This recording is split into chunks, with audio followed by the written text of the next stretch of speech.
اس ایک آیت کریمہ میں حضور کی کئی شانیں بیان فرمائی گئی ہیں۔ یا ایہا النبی انا ارسلناک شاہدا و مبشرا و نذیرا وداعیا الی اللہ باذنہ و سراجا منیرا۔ لفظ نبی کا ترجمہ امام قسطلانی علیہ رحمہ یہاں لکھتے ہیں کہ النبوۃ ہی الاطلاع علی الغیب۔ نبوت کیا ہے؟ یہ اطلاع علی الغیب سے ہے۔ تو پھر نبی وہ ہوتا ہے جو غیب کی خبریں دینے والا ہو۔ وما کان اللہ لیطلعکم علی الغیب ولکن اللہ یجتبی من رسلہ من یشاء۔ یہ اسی کی شان ہے، غیب وہی جاننے والا ہے، لیکن وہ رسولوں میں سے جس کو منتخب کر لے، جس کو چاہے وہ علوم غیبیہ سے نواز دے۔ تو دو لفظ قرآن مجید میں استعمال ہوئے، الا من ارتضی من رسول، رسولوں میں سے جس پر وہ راضی ہو جائے، ولیکن اللہ یجتبی من رسلہ من یشاء، وہ رسولوں میں سے جس کو منتخب کر لے۔ تو اجتباء اور ارتداء دو چیزیں ہیں۔ اب حضور کے مبارک نام پڑھیے، حضور کے ناموں میں سے ایک مرتضیٰ بھی ہے، ایک مجتبیٰ بھی ہے۔ تو مطلب کیا ہوا کہ وہ غیب کا جاننے والا، وہ عالم الغیب نہیں، غیب کے خزانے کسی کو دیتا، لیکن جب دینے پہ آئے تو مجتبیٰ کو دیتا ہے، مرتضیٰ کو دیتا ہے۔ اور پھر یہ اتنی شانوں کے مالک ہیں، جہاں ضرورت پڑے پھر بخل سے کام نہیں لیتے۔ وما هو علی الغیب بدنین، یہ غیب کے معاملے میں بخل سے کام نہیں لیتے، جہاں ضرورت ہوتی ہے وہاں بیان کرتے ہیں۔ سیدنا عمر بن خطاب رضی اللہ تعالیٰ عنہ فرماتے ہیں، قام فینا رسول اللہ صلی اللہ علیہ وسلم فاخبرنا عن بدء الخلق حتی دخل اہل الجنت منازلہم واہل النار منازلہم، حافظ ذالک من حافظہ و نسیہ من نسیہ۔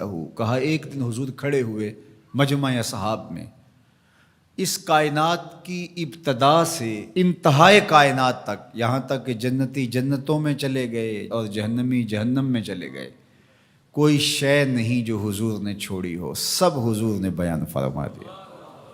اب ایک سوال پیدا ہوتا ہے، تھوڑے سے عرصے میں اتنا کچھ کیسے بیان کر دیا؟ تو یہ حضور کی شان بلاغت تھی، اور بطور معجزہ حضور علیہ السلام کو یہ شان دی گئی تھی۔ تو فرمایا، یا ایہا النبی، اے غیب کی خبریں دینے والے، انا ارسلناک، آپ کو ہم نے بھیجا ہے، آپ کو ہم نے بھیجا ہے۔ یا آپ کسی کو بھیجیں اور اس کی کوئی عزت نہ کرے تو آپ کہیں گے تم ہوتے کون ہو، اس کو ہم نے بھیجا تھا۔ اللہ کہتا ہے محبوب تجھے ہم نے بھیجا ہے۔ تو یہ اللہ کی طرف سے فرستادہ ہیں، اللہ کی طرف سے بھیجے گئے ہیں، یہ اللہ کے نمائندے ہیں، اس لیے حضور کی آواز آواز حق قرار پائی، حضور کا بولنا اللہ کا بولنا قرار پایا، حضور کا حکم اللہ کا حکم قرار پایا، حضور کی اطاعت اللہ کے اطاعت قرار پائی۔ تو اس لیے جو محبوب کی بات مانتا ہے وہ رب کی بات مانتا ہے، اور جو حضور کا انکار کرتا ہے وہ رب کا انکار کرتا ہے۔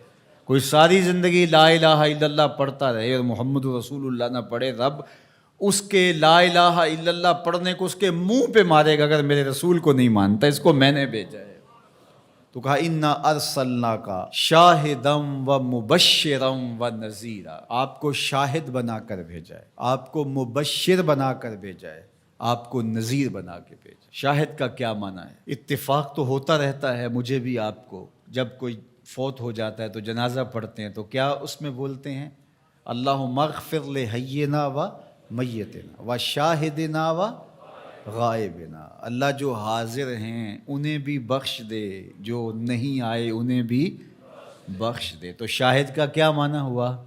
حاضر۔ امام راغب الاصفہانی جو کہ لغت کے امام ہیں اور مفردات قرآن میں قرآن مجید کے الفاظ کی تشریح کرتے ہوئے لفظ شاہد پہ بات کرتے ہیں، تو وہ کہتے ہیں کہ الحضور مع المشاہدت اما بالبصر او بالبصیرہ، کہ شاہد کا معنی کیا ہے؟ حاضر ہونا مشاہدہ کے ساتھ، چاہے بالبصر چاہے بالبصیرہ۔ آنکھوں سے دیکھ کر کے مشاہدہ کرنا یا اللہ کی دی ہوئی باطنی قوت سے مشاہدہ کرنا؟ تو کہا یہ ہے شاہد کا مفہوم، اور حضور علیہ السلام کو میرے رب نے شاہد بنایا ہے، میرے رب نے شاہد بنایا، تو حضور کی نظروں سے کچھ پوشیدہ نہیں ہے۔ آقا کریم نے ارشاد فرمایا، یہ بھی صحاح کی روایت ہے، ان اللہ زوال الارض فرأیت مشارقہا و مغاربہا، اللہ نے میرے لیے زمین کو سمیٹ دیا، اور ایک روایت میں ایسے کر دیا جس طرح میری ہتھیلی ہوتی ہے، میں پوری کائنات کو یوں دیکھ رہا ہوں جس طرح کوئی اپنی ہتھیلی دیکھتا ہے۔ تو فرمایا کہ اللہ نے میرے لیے زمین کو سمیٹ لیا، اور میں نے مشرق بھی دیکھ لیے، میں نے مغرب بھی دیکھ لیے۔ تو زمین حضور کے سامنے ہے جس طرح ہتھیلی ہوتی ہے۔ انی ارا ما لا ترون و اسمع ما لا تسمعون، فرمایا جو میں سنتا ہوں وہ تم نہیں سنتے، اور جو میں دیکھتا ہوں وہ تم نہیں دیکھتے۔ سورج کو گرہن لگ گیا، حضور نماز کے لیے کھڑے ہوئے، نماز پڑھاتے پڑھاتے حضور نے ہاتھ آگے بڑھایا، پھر حضور نے ہاتھ پیچھے کھینچ لیا، سلام پھرا تو صحابہ نے پوچھا حضور آج نماز میں آپ نے ہاتھ آگے بڑھا لیا تھا جس طرح کوئی چیز پکڑنے لگے ہوں، پھر آپ نے ہاتھ پیچھے کھینچ لیا، کیا ماجرا ہوا؟ فرمایا جنت میں کھجوروں کا ایک خوشہ لٹک رہا تھا، میں نے سوچا تمہارے لیے توڑ لوں، اور اگر میں توڑ لیتا تم قیامت تک کھاتے رہتے، ختم نہ ہوتا، پھر میں نے نہیں توڑا، میں نے کہا چلو کل قیامت کو ہی صحیح۔ حضور کھڑے کہاں ہیں؟ مدینے میں، صحاح کی روایت ہے، کھڑے کہاں ہیں؟ اور ہاتھ اٹھا کے کہاں تک پہنچایا؟ جنت میں۔ صحیح بخاری اٹھائیے، باب تصفیۃ الصفوف ہے، حضور نے فرمایا صحابہ صفیں سیدھی رکھا کرو، مت سمجھو میں صرف آگے دیکھتا ہوں، میں آگے بھی دیکھتا ہوں، میں پیچھے بھی دیکھتا ہوں، میں تمہارے رکوع بھی دیکھتا ہوں، دلوں میں پیدا ہونے والے خشوع بھی دیکھتا ہوں۔ اے فروغت صبح آثار و دہور، چشم تو بی نندائے ما فی الصدور، انا ارسلناک شاہدا، محبوب ہم نے آپ کو شاہد بنا کے بھیجا، و مبشرا، ہم نے آپ کو مبشر بنا کے بھیجا، خوشخبری دینے والا، نیکوکاروں کو جنت کی بشارت دینے والے، اہل ایمان کو اللہ کی رضا کی بشارت، جنت کی بشارت دینے والے، یہ حضور کی شان ہے۔ پھر فرمایا و نذیرا، ڈر سنانے والا، کفار کو، عاصیوں کو، بدکاروں کو، اللہ کے نافرمانوں کو جہنم کے عذابوں سے ڈرانے والے، یہ نبی کی شان ہے، نبی مبشر بھی ہیں اور نذیر بھی ہیں۔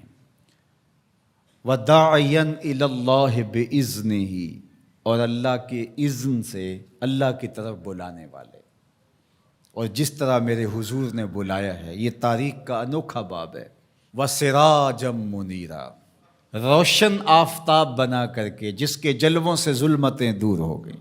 حضور حصی اعتبار سے بھی سراج منیر ہیں، اور معنوی اعتبار سے بھی سراج منیر ہیں۔ معنوی اعتبار سے اس طرح کہ ظلم، شرک، کفر کے اندھیرے حضور کے آنے سے مٹ گئے، ناانصافیاں ختم ہوئیں، اور حصی طور پہ حضور کے مبارک بدن سے نور نکلتا تھا۔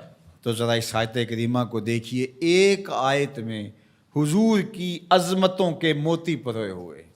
یا ایھا النبی انا ارسلناک شاہدا و مبشرا و نذیرا وداعیا الی اللہ باذنہ وسراجا منیرا، زیراں زبراں شداں مداں شان اودی وچ آئیاں، عاماں لوکاں رمز نہ کوئی، خاصاں خبراں پائیاں۔